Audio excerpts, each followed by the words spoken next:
Good afternoon. This is Rudy Owens, and I'm a public affairs specialist with the Oregon Health Authority's COVID Communications Unit. Thank you for joining our Facebook Live presentation on pediatric vaccines for children under 5 years of age. Today, we're joined by Dr. Dean Sidelinger, Health Officer and State Epidemiologist at the Oregon Health Authority, and Dr. Eliza Hayes Bakken, Associate Professor of Pediatrics at the OHSU School of Medicine. After their brief presentations, we will open it up to questions. As a reminder to our audience, to ask a question, you'll submit it in writing in the chat section. And with that, we'll ask Dr. Sidelinger to kick us off. Thanks. First, I want to provide a quick update on the status of COVID-19 here in Oregon. We continue to have a lot of COVID-19 cases across Oregon, with virtually no county spared from seeing widespread COVID-19 infections. We also know that our reported cases are just the tip of the iceberg. I know it's difficult for all of us who are sick, recovering, worrying about a sick family member, or grieving the loss of a loved one. 2.5 years into the pandemic, COVID-19 continues to take a personal toll for many of us. During the past 3 weeks, we've also seen a steady uptick in persons in the hospital with COVID-19. However, we are not to a point where we're overwhelming hospitals. Our healthcare partners are working incredibly hard, long hours, and staffing remains a challenge, but we have the capacity in the system to treat everyone. Because COVID-19 is so widespread, OHA recommends that all Oregonians stay up to date with COVID-19 vaccines and boosters and get tested if they have symptoms. We recommend that individuals in counties with high COVID-19 levels wear a mask when they are in indoor public places, regardless of their vaccination status. People who are immunocompromised, at higher risk for severe disease, or who care for or live with someone at higher risk are also recommended to take additional precautions, like wearing masks indoors in public places. Now, I'd like to talk about the recent approval of COVID-19 vaccines for young children. As many of you know, the U.S. Food and Drug Administration expanded emergency use authorization of the Pfizer-BioNTech vaccine for children 6 months through 4 years, and the Mrna vaccine for children 6 months through 5 years. The Centers for Disease Control and Prevention and the Western State Scientific Safety Review Work Group reviewed that data and recommended their use. Both vaccines are safe and effective, and both have been tested in clinical trials that involved thousands of children and continued for several months.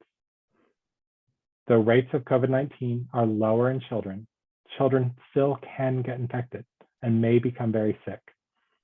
The rate of hospitalization for COVID-19 for children younger than 5 soared during the recent Omicron peak in early 2022, 5 times higher than during the Delta wave of 2021, according to data from the CDC.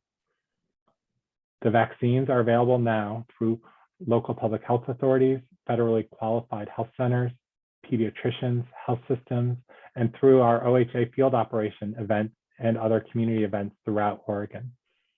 We expect most families will choose to bring their children to their usual healthcare providers, which is why we've encouraged parents and caregivers to call their pediatrician or local clinic first to check on vaccine availability and schedules. Parents and caregivers should know that pediatricians and vaccine providers have chosen which type of vaccine they provide. As of July 6th, more than 8,600 children under the age of 5 have received a COVID-19 vaccine, or nearly 4% of children in this age group in Oregon. Thank you to those parents and their kids for taking this important step towards protecting some of our youngest Oregonians. Parents and caregivers can search for vaccine appointments using the Get Vaccinated Oregon locator tool. And now I'd like to turn it over to my fellow pediatrician, Dr. Hayes Bakken, Associate Professor of Pediatrics at OHSU School of Medicine. Dr. Bakken. Thank you, Dr. Sidelinger. Excited to be here with all of you today. I'm a general pediatrician at OHSU Doernbecher Children's Hospital. I am fortunate to serve as a primary care pediatrician for many children here in Oregon.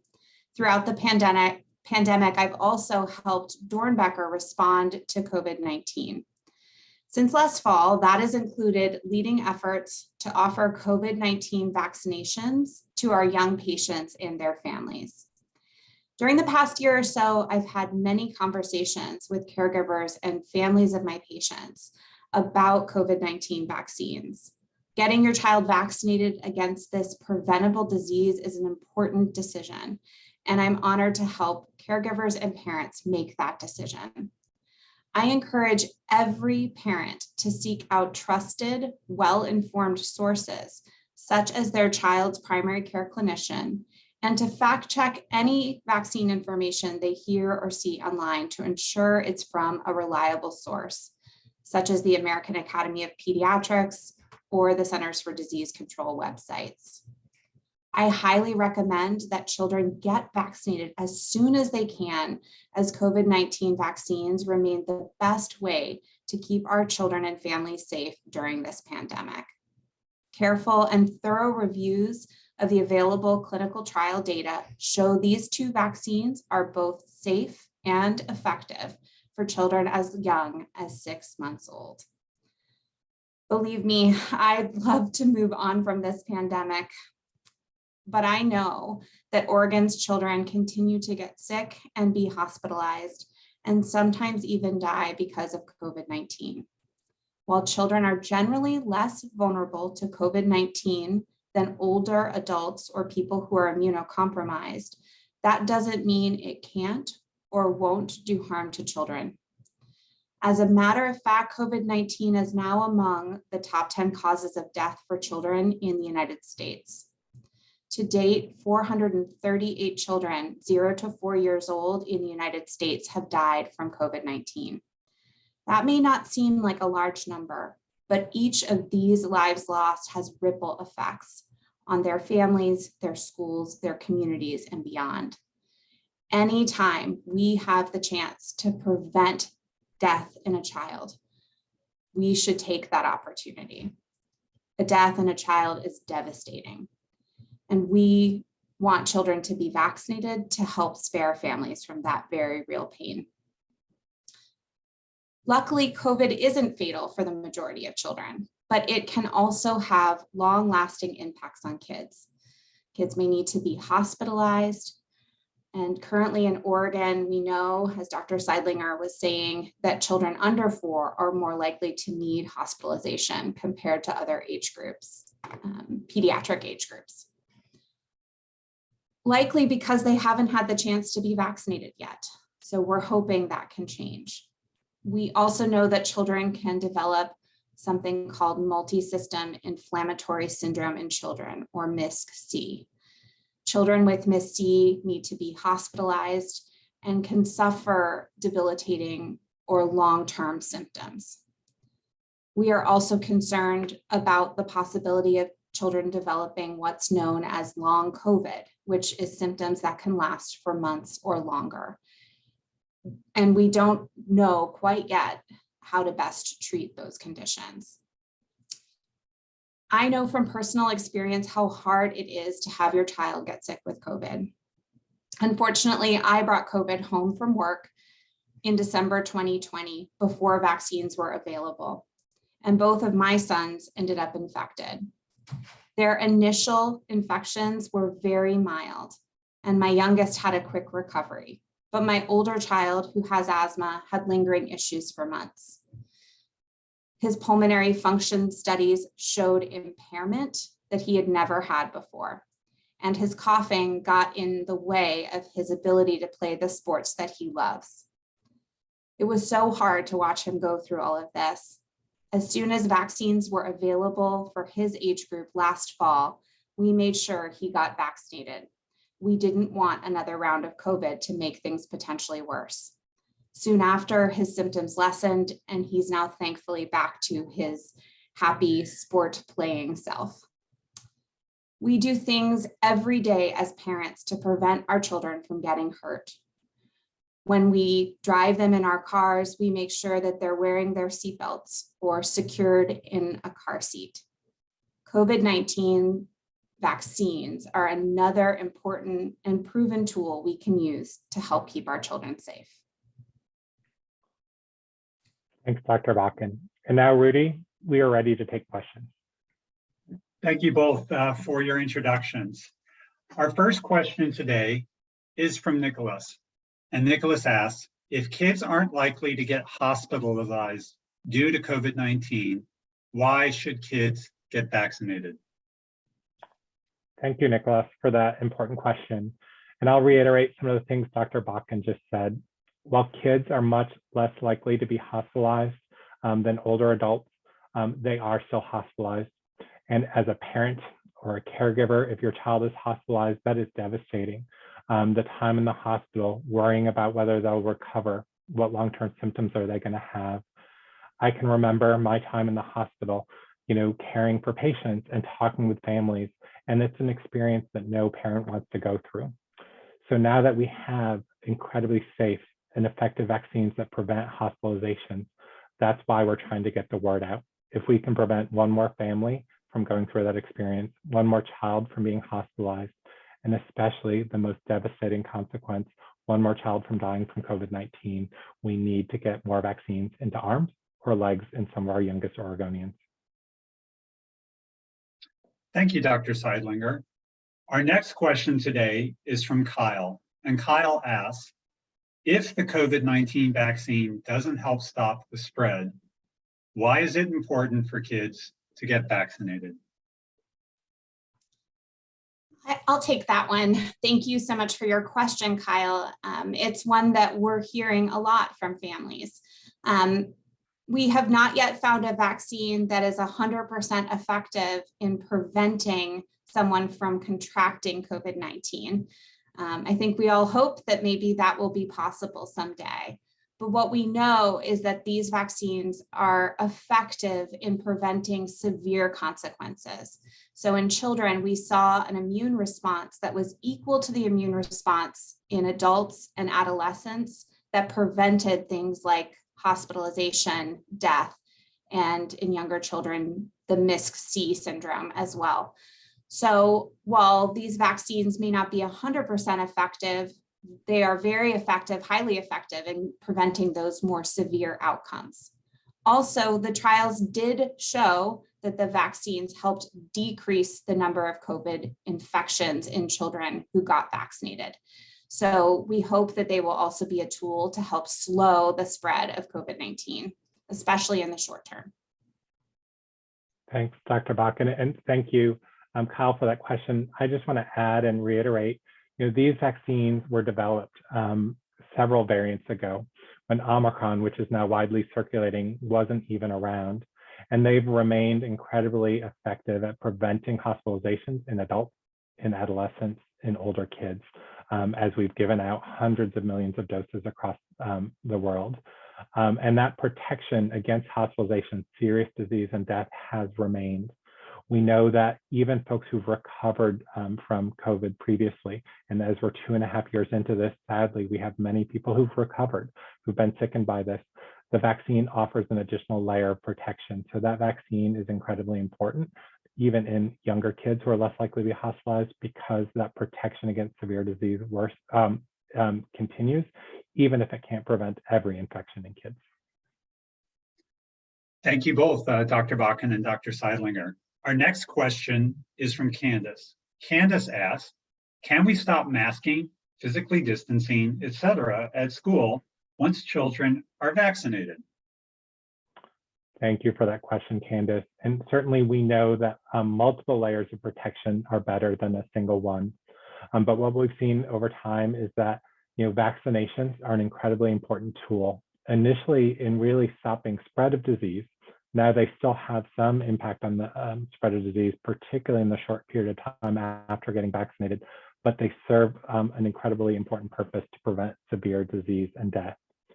That being said, if COVID is spreading at high rates in the community, or if an individual, a student, or a staff member in school has an underlying condition that puts them at higher risk of COVID-19, wearing a mask is certainly an additional layer of protection. A quality mask, cloth, or another material that's 2 or more layers thick that fits above the nose, snugly above the nose, across the cheeks and below the chin, offers an additional layer of protection. Certainly in crowded indoor public places, such as classrooms. When COVID rates are high, if everyone is wearing a mask, that can cut down spread even more. We've seen some school districts recently go to increasing recommendations of masks, and even some school districts in communities with high spread are requiring masks again right now. So if you are immunocompromised, you have an underlying condition that puts you at higher risk of being hospitalized with COVID-19, such as lung disease or heart disease, or your child has one of these conditions. If you're an older Oregonian or you share a household with someone like that, taking that additional step of wearing a mask in indoor public places can offer additional protection to you, your family, and loved ones that you return home to. Keeping physical distance is not seen to be as beneficial now, as we know there's a fair amount of airborne spread. But other things we can do now that we've moved into July here in Oregon is move our activities outdoors, spread out a little bit, play in the park, go for a hike on your favorite trail. Being outside in the sunshine, where the wind is blowing, where air can circulate more freely is a much lower risk setting. So, look at your own risk for severe disease, your child's risk for severe disease, and take as many steps as you can to reduce that risk. But certainly being up to date with vaccinations is one of the most important things you can do over time to keep you from being hospitalized or dying from this disease. Thank you, Dr. Sidelinger. Our next question is from Tenmayo. And Tenmayo asks, is the mRNA vaccine safe? Yes, Tenmayo, thank you so much for that question. I think that's probably the most common one that I hear from parents and caregivers of children. It can feel very new that this mRNA technology is not a technology that was used in other childhood vaccines before these COVID vaccines. But I reassure families that we now have a lot of experience giving these vaccines, to adults, to adolescents, and to older children as well. And what we've seen is that these vaccines are very safe and that severe adverse reactions are incredibly uncommon. We've now given these vaccines here at Doernbecher to many children in this age group and have seen that same thing hold true, that most children have no side effects to this vaccine at all. And the few that do mostly have side effects that look like other childhood vaccines. With this mRNA technology, I also get a lot of questions about whether there's the possibility that these vaccines could alter a child's DNA in some way. And I want families to feel reassured that scientifically that is not possible. Additionally, a lot of families have asked me about whether the myocarditis concern, so inflammation of the heart that we saw in some of these mRNA vaccines with adolescents, could happen to these younger children. And again, I think the message there is very reassuring that these vaccines were given in many other countries and also in the trial, and no cases of myocarditis have been seen. The scientific information that we have about myocarditis right now suggests that it's really something to be watchful for in adolescents, and especially male adolescents. We don't anticipate seeing many cases, if any at all, from the vaccines in these younger children. Myocarditis can also be caused by other viral illnesses in children, including COVID-19. And so the vaccine is another way to actually protect children from complications from COVID-19, like myocarditis. Thank you, Dr. Bakken. And just to add on that, I was talking in an answer previously about masking and physical distancing and other steps we could take in response to Candace's question. And this is another reason why giving vaccines to some of our youngest Oregonians, our kids under 2, is important. Kids under 2 can't consistently remove their mask, and so we don't recommend masks for kids under 2. So vaccines remain an incredibly important tool for parents to use to protect those youngest kids. Those kids will be protected from being hospitalized, serious disease, have lower risk of developing long COVID or the complications from COVID itself. And so it becomes incredibly important because they are unable to wear a mask even in those crowded indoor places. And again, to reiterate, while the mRNA vaccine technology is relatively new, mRNA vaccine has been, or mRNA technology has been studied for years. And what we know is the components of the vaccine do not last in the body, do not have any kind of plausible scientific way that they can cause a reaction in 6 months or 12 months. And so we've studied, hundreds of millions of doses of vaccines in older adults, adolescents, older kids, and now in our youngest kids, and are not seeing high rates of even serious adverse events in those 6 to 8 weeks. Those events are very low, and the side effects really do focus on what we see in older kids. Kids are irritable. They may be a little more fatigued and want to sleep a little more. They may have fevers. Those are the most common systemic effects, and then some redness or pain at the site. And those are the typical reactions we see with other vaccines. So these mRNA vaccines are incredibly safe, and the technology has been amazing for providing protection throughout this pandemic and really reduce the burden, the number of hospitalizations and deaths. Thank you, Dr. Sidelinger. And you may have touched on some of this person's questions, and I'll ask it. And it comes from Sabrina. And Sabrina asks, I might have missed it, but are the side effects the same for the adults? Tired, headaches, etc., for a toddler? That's a great question, Sabrina. We're lucky that we have both the experience from the trials and the trial data to answer that question, and then also what we're hearing from families of children who got their first doses in the last little bit of time that we've had these vaccines available. You're right, most of the side effects in children are pretty similar to what we see in adults, which is also what we see with other childhood vaccines. The first thing that's important to note is the most common side effect is no side effect. Many children, while the vaccine is working to protect them and make an immune response, actually seem normal and play normally and don't seem to have any pain or side effects. The things that we see when children do develop side effects are things like fevers, fussiness or fatigue, redness or a little bit of swelling or pain at the site where the vaccine was given. Interestingly, in the studies, these effects were seen at pretty similar numbers to the effects seen of children who were given placebo injection, so injection with no vaccine in them, which suggests that overall, the side effect that's coming from the vaccine itself are at very low numbers.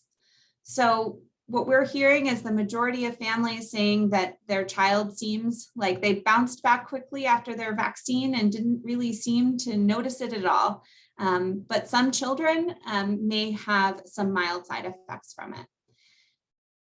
What can we do for our children? So if their leg is sore, we can do things like put an ice pack on it or a heating pack the next day.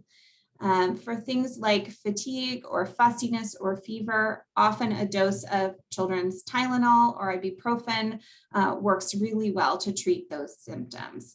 So very much the same to what we talk about with families in our pediatric offices with any vaccine that we give. More severe side effects were very rare in the studies, and our experience so far has been that we have not seen them at all. In the Mrna trial, there was one child who had a higher fever and a febrile seizure from that. And in the Pfizer trial, there was a child who had leg pain that needed to go to the hospital.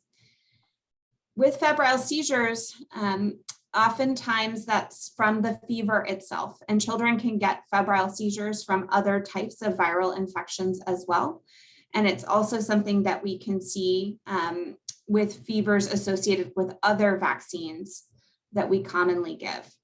So we're having those conversations with families. And I think if people are really worried about those side effects in their child, that they should talk to their child's primary care provider about their concerns and have a discussion about what to expect in their child after they're vaccinated. Thank you, Dr. Bakken. Our next question is from Melanie. Melanie asks, what about reports of side effects to VAERS? Are there long side effects? And can you explain what VAERS is as well, Dr. Sidelinger? Thank you, Melanie, for that question about VAERS.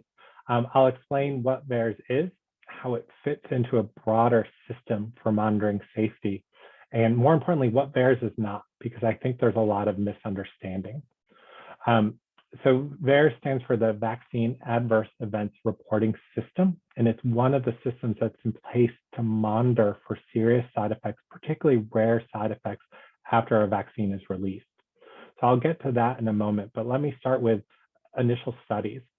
So the COVID vaccines, like other vaccines, are initially studied in very controlled circumstances, where we look at different doses and see how safe they are in individuals. Do they have side effects?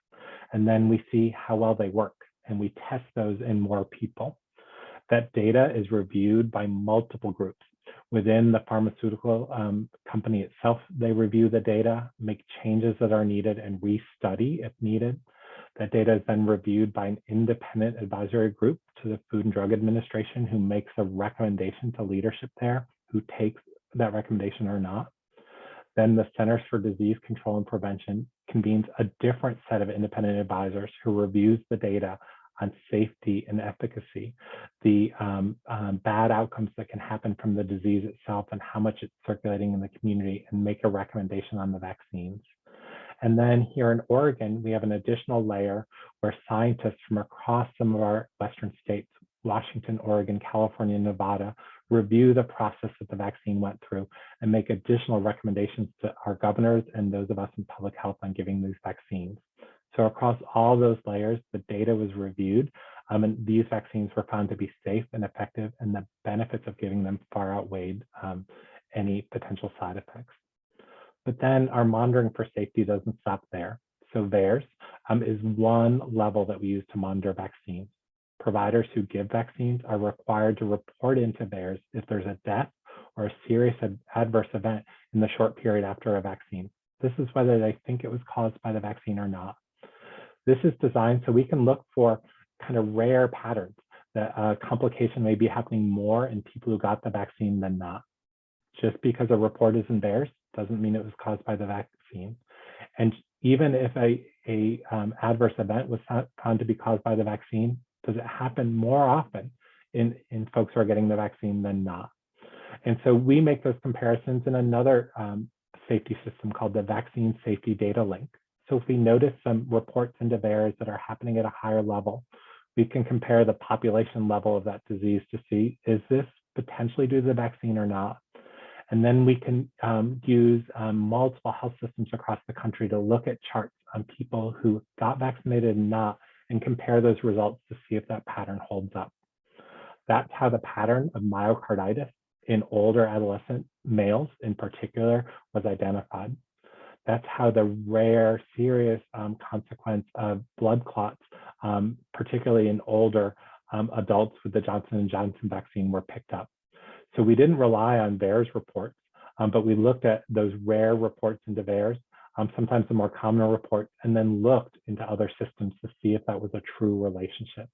And right now, what we're not seeing in the older kids who've been using this vaccine a lot longer, and what we haven't seen in the youngest kids, is increased serious adverse events like myocarditis or inflammation of the heart muscle.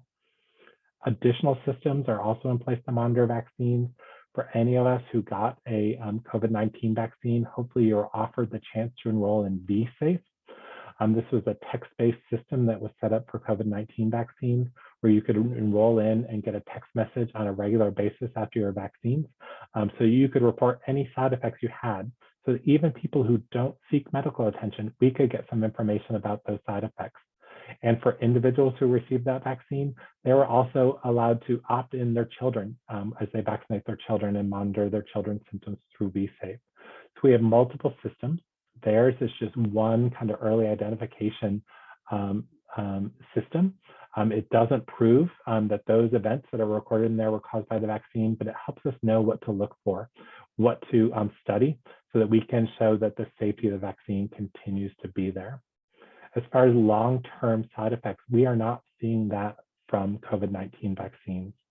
Unfortunately, what we are seeing is that long-term side effects after recovery from COVID are fairly common. And those side effects can be reduced by vaccine. So that's another piece of evidence that hopefully you'll consider in vaccinating yourself and your children. There are no long-term side effects from these vaccines, but there are long-term side effects from getting sick with COVID-19. Thank you, Dr. Sidelinger. Our next question is from Leah, and Leah asks, does the COVID-19 vaccine work if there is an increased spread of COVID-19 in the community? Thanks, Leah. It's a good question, and I think one that a lot of parents are asking as we know case rates are going up. So yes, these vaccines do decrease the chance that a child will contract COVID-19. They don't protect the child 100%. As I was saying before, we all want that vaccine to come someday, and maybe it will. But we think that they are highly effective in preventing the complications from COVID-19 that we've been talking about throughout this program. So we want to keep children who do contract COVID in this wave from having serious adverse events like being hospitalized, experiencing MIS-C, experiencing long-term side effects from that infection, or even death. So during a wave like this, it's even more important to be vaccinated to prevent those other serious adverse events from happening for ourselves and our children. Thank you, Dr. Bakken. I'd just like to add and emphasize that point. With more COVID-19 in the community, there are more opportunities for all of us to be infected, and thus for all of us to develop these complications. And while we're all tired of hearing about COVID-19 and thinking about the actions we're taking in bringing a mask to the grocery store, or thinking about moving plans outside, or is it the right time for us to travel to see our, bring our children to see our parents, their grandparents, COVID is still with us. And even though many Oregonians were infected during the Delta peak and during the Omicron peak, that doesn't mean they're protected. So as cases are increasing, not nearly to those levels in terms of reported cases, but unreported cases we know are much higher than that. There's many opportunities for people, including young children, to get sick. And that's what makes the vaccine even more important now. Get started on the vaccine series so you can get your second dose in, and then your third dose if that's what the series requires, to offer your child the best protection. It offers some protection against infection right now, but more importantly, will keep them healthier in the long term, keep them out of the hospital, and prevent deaths from COVID-19. And that's something that we should all get behind. Thank you, Dr. Sidelinger. And that was our final question. And I want to thank our guests today, Dr. Dean Sidelinger and Dr. Eliza Hayes Bakken of OHSU, for having this informative discussion. We invite you to follow us on Facebook and Twitter, and to sign up for the coronavirus newsletter at healthoregon.org/coronavirus. Thanks to everyone for participating, and have a great day and stay safe.